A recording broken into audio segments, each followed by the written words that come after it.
안녕하세요 여러분, 반갑습니다.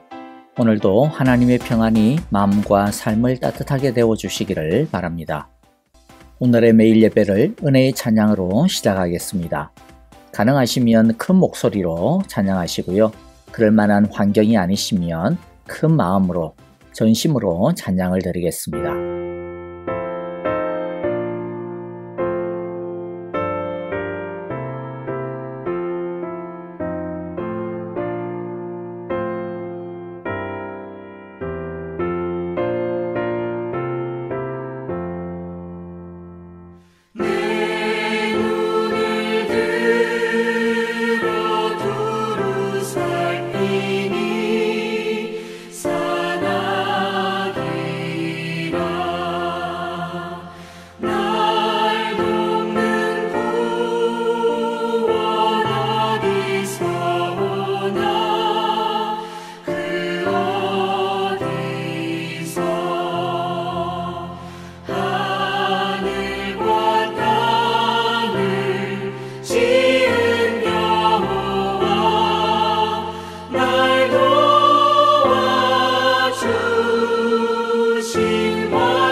오늘 우리에게 주시는 말씀은 야고보서 1장 1절 2절입니다. 함께 읽겠습니다. 하나님과 주 예수 그리스도의 종인 야고보가 세계에 흩어져 사는 12지파에게 문안을 드립니다.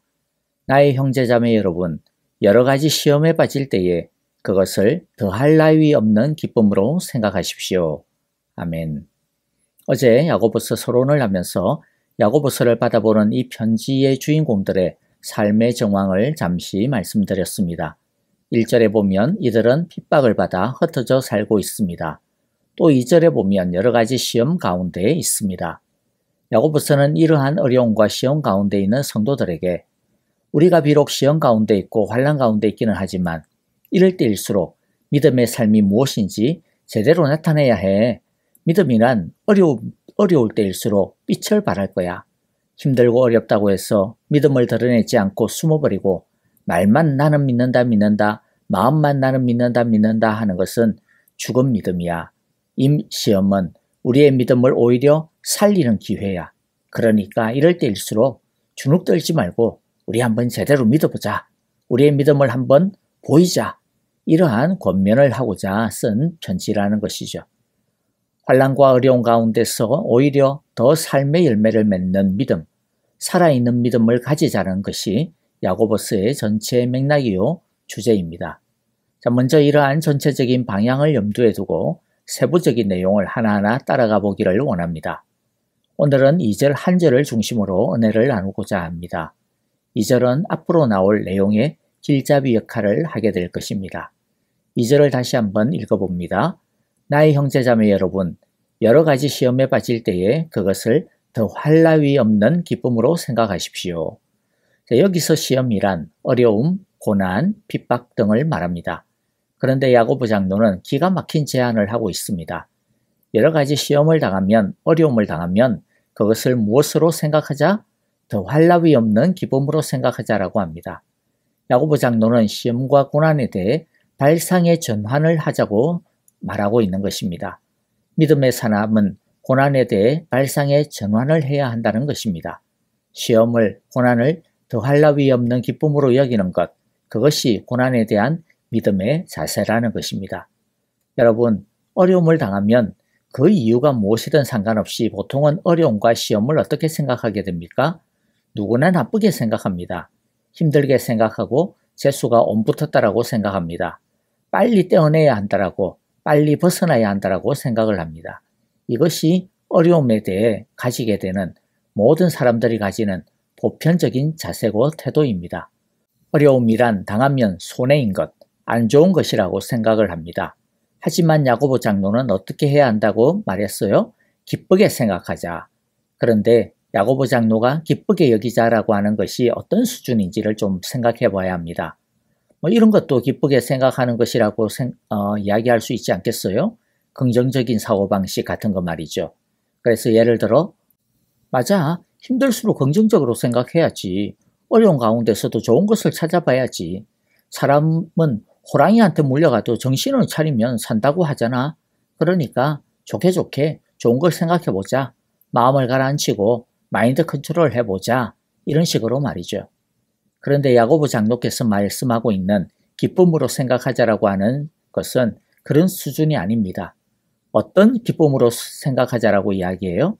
더 할 나위 없는 기쁨으로 생각하자고 합니다. 더 할 나위 없다라고 하는 게 어떤 뜻입니까? 이것보다 더 큰 것은 없다. 이것보다 더 큰 기쁨은 없다라는 뜻입니다.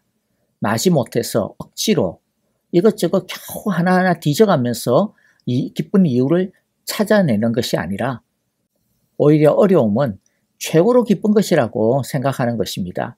얘 땡 잡았어. 행제했네. 이런 뜻입니다. 그러면 생각해 볼게요. 도대체 야고보 장로는 무슨 정신으로 이런 말도 안 되는 발상의 전환을 마치 너무나 아무것도 아닌 듯이 당연하다라는 듯이 말씀하고 계시냐라는 것입니다. 어떻게 어려움을 당하는 것이 땡 잡은 일, 더 할 나위 없는 즐거움이 될 수 있느냐라는 것이죠. 그 이유가 무엇인지 좀 살펴봐야 될 것 같습니다. 오늘은 근본적인 이유를 살펴볼 것이고요. 내일은 3절부터 11절을 통해 그러면 우리는 어떻게 어려움 속에서도 기뻐할 수 있는가 하는 실제적인 방법이라고 할까요? 그런 것에 대해 은혜를 나누고자 합니다. 야고보 장로가 시험을, 어려움을 더 할 나위 없는 기쁨으로 생각하자라고 말하는 것은 야고보 장로가 한번 개폼으로 말이라도 한번 그럴싸하게 해보자 그런 뜻으로 해보는 것이 아닙니다. 자기는 그렇게 한 번도 해본 적이 없으면서 다른 사람에게 그렇게 하자라고 멋있는 척 말만 내뱉는 것이 아닙니다. 야고보 장로는 실제로 그런 것을 보았고 또 자신도 그렇게 살았기 때문입니다. 그렇기 때문에 어려움을 당할 때에 더할 나위 없이 기뻐할 수 있다라고 그렇게 빈말이 아니라 진짜 그런 말도 안 되는 삶을 살 수 있다라고 확신에 차서 말씀하고 있는 것입니다. 사도행전 3장과 5장에 보면 초대교회 예루살렘 교회에 박해가 시작되고 있는 것을 보게 됩니다. 제사장들과 종교 지도자들은 예수님의 제자들을 붙잡아서 옥에 가두기도 하고 겁을 주고 또 때리면서 예수님을 전하지 말라고 겁박을 했습니다. 하지만 이들은 이런 상황 속에서 아주 흥미로운 태도를 보여주고 있습니다. 사도행전 5장 40절부터 42절을 읽어보면요. 그리하여 그들은 사도들을 불러다가 때린 뒤에 예수의 이름으로 말하지 말라고 명령하고서 놓아주었다. 사도들은 예수의 이름 때문에 모욕을 당할 수 있는 자격을 얻게 된 것을 기뻐하면서 공회에서 물러나왔다.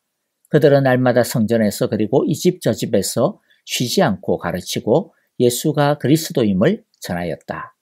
자, 때리고 또 협박했는데 41절 어떻게 했습니까? 예수의 이름 때문에 모욕당할 수 있는 자격을 얻게 된 것을 기뻐하였다. 예수의 이름 때문에 어려움을 당하게 된 것, 핍박을 당하게 된 그러한 자격을 얻게 된 것을 기뻐하였다라는 거죠. 한마디로 말해요. 와, 우리도 이제 예수님처럼 핍박을 당하게 됐구나. 이제 우리 진짜 예수님의 제자가 된 거야. 이러면서 기뻐했다라는 것입니다. 환난과 핍박을 무엇으로 보았다고요? 진정한 예수님의 제자로 인정받는 증표로 보았습니다. 그래서 이들은 오히려 더 신이 나서 42절에 보니까 날마다 성전에서 그리고 이 집 저 집에서 쉬지 않고 가르치고 전하였다라고 합니다. 예수님 때문에 당하는 핍박, 말씀대로 살아보려고 당하는 어려움은 무엇이라고요? 예수님의 제자라고 하는 증표다. 예수님의 고난에 나도 동참하게 되었구나. 내가 진짜 이제 비로소 예수님의 제자로 인정받게 되었구나 라고 하는 훈장으로 여겼다라는 것입니다. 그래서 더할 나위 없는 기쁨으로 당연하게 생각하게 되었다라는 것이죠. 요한복음 15장 20절에 보면 내가 너희에게 종이 그의 주인보다 높지 않다고 한 말을 기억하여라. 사람들이 나를 박해했으면 너희도 박해할 것이요. 또 그들이 내 말을 지켰으면 너희의 말도 지킬 것이다. 종이 주인보다 높지 않다. 어떤 의미로 말씀하고 계신 것입니까?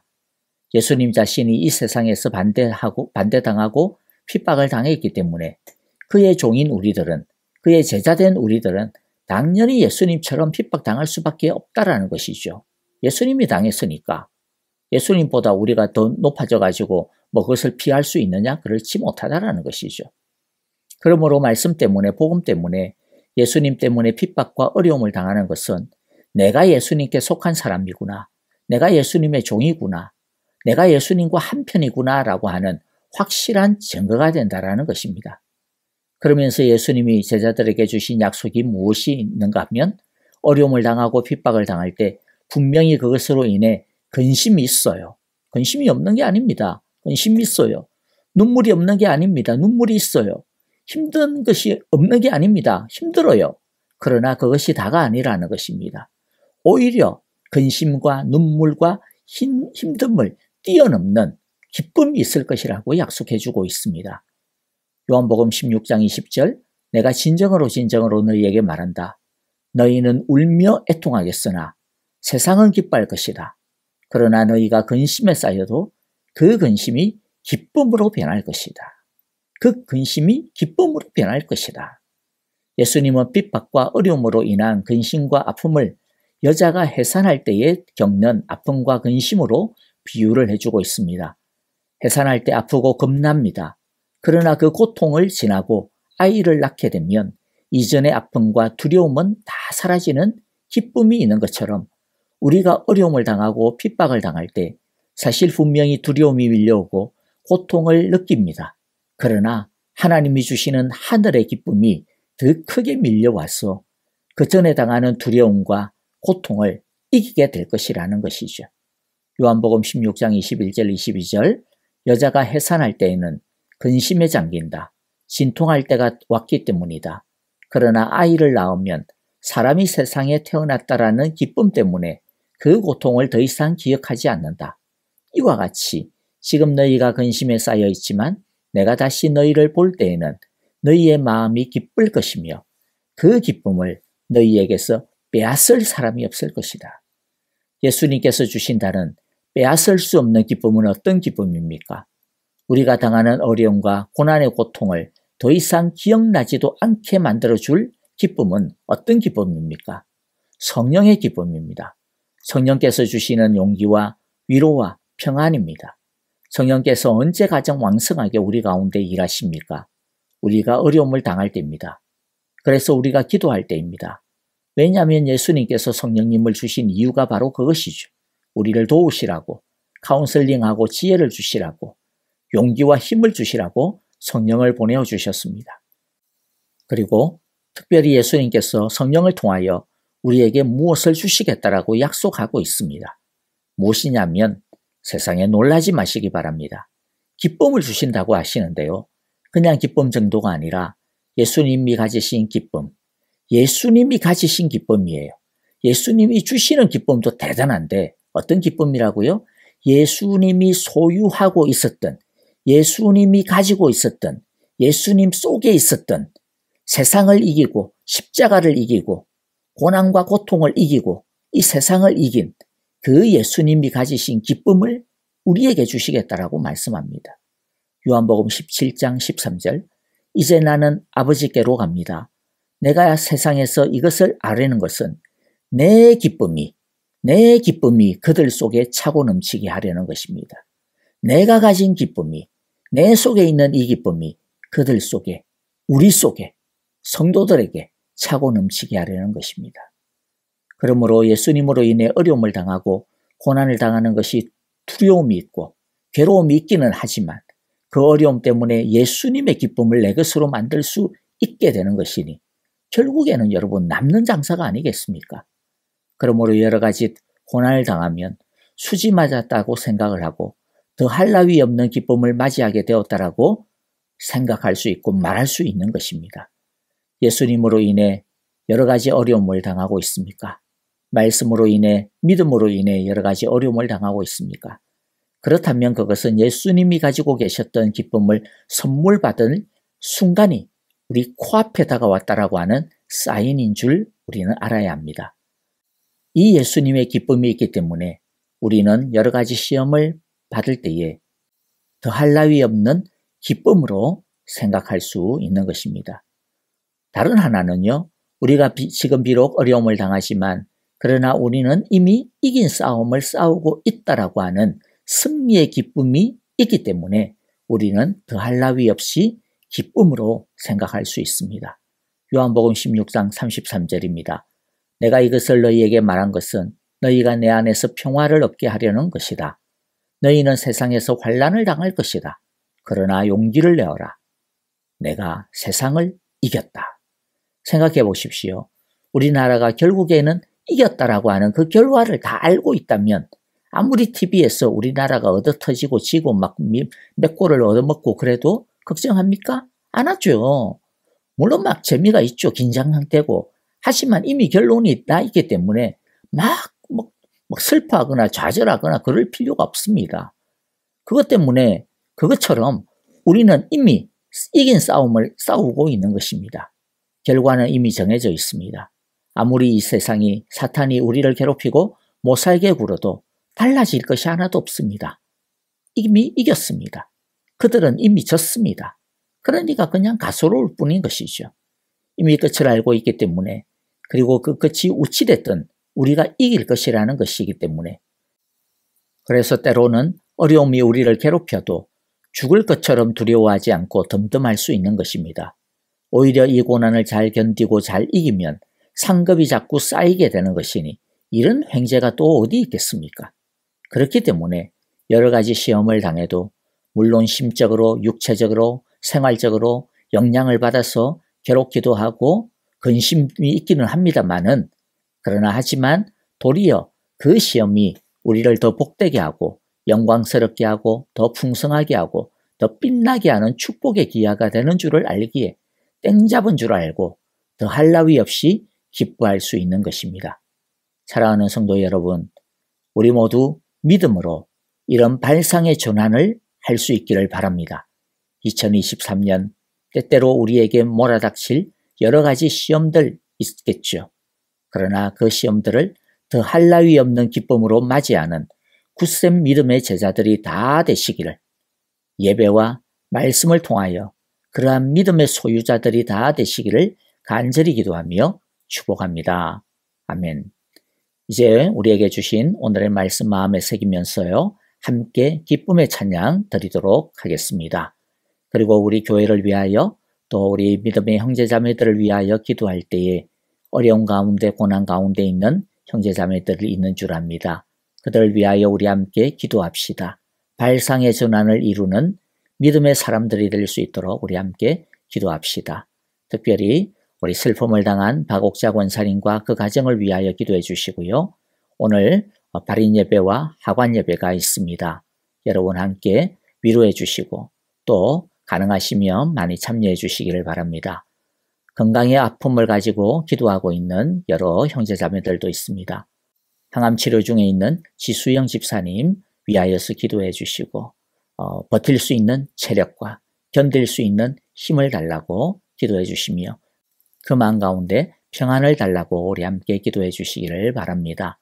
또 우리 선교사님들을 위하여 기도해 주시고요. 우크라이나의 전쟁 속히 종식되어서 이 땅 가운데 평화가 임할 수 있기를, 하나님의 정의가 임할 수 있기를 우리 함께 기도하겠습니다. 이제 우리 찬양하며 기도합니다.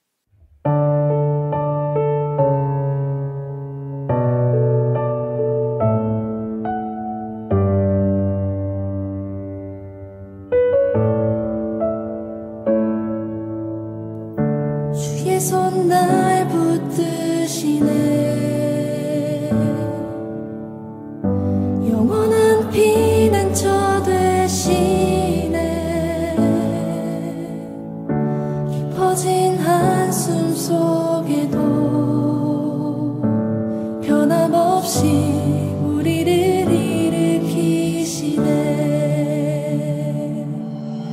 주내 아버지 크신 팔로 날 덮으시네. 주는 내 큰 능력 변함없이 우리를 일으키시네.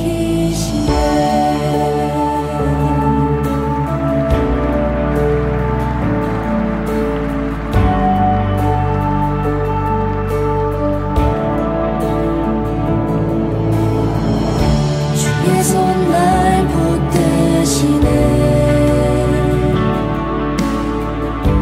영원한 피난처 되시네. 깊어진 한숨 속에도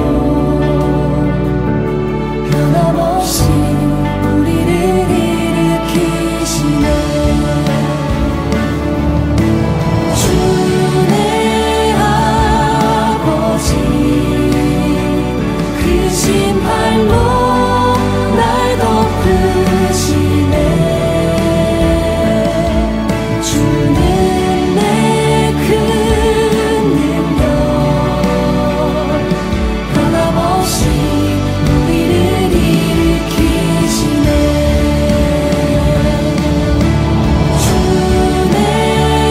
주내 아버지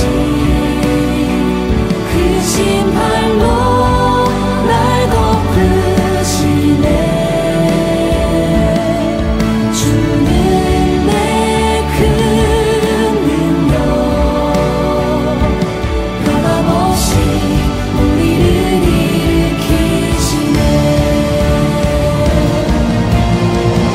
주의 손 날 붙드시네.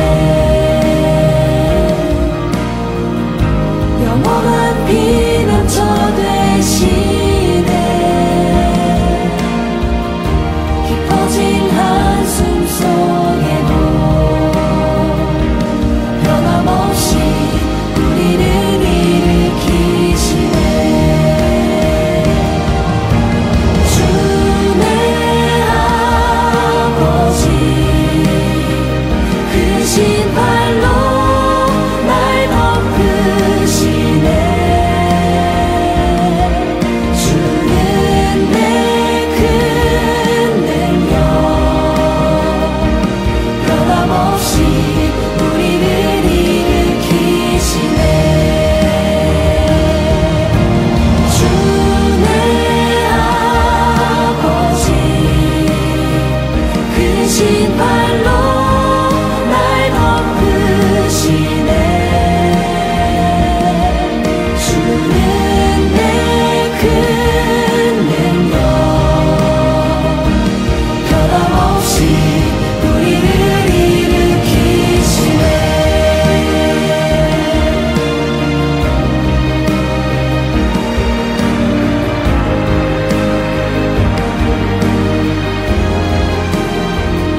대신 발로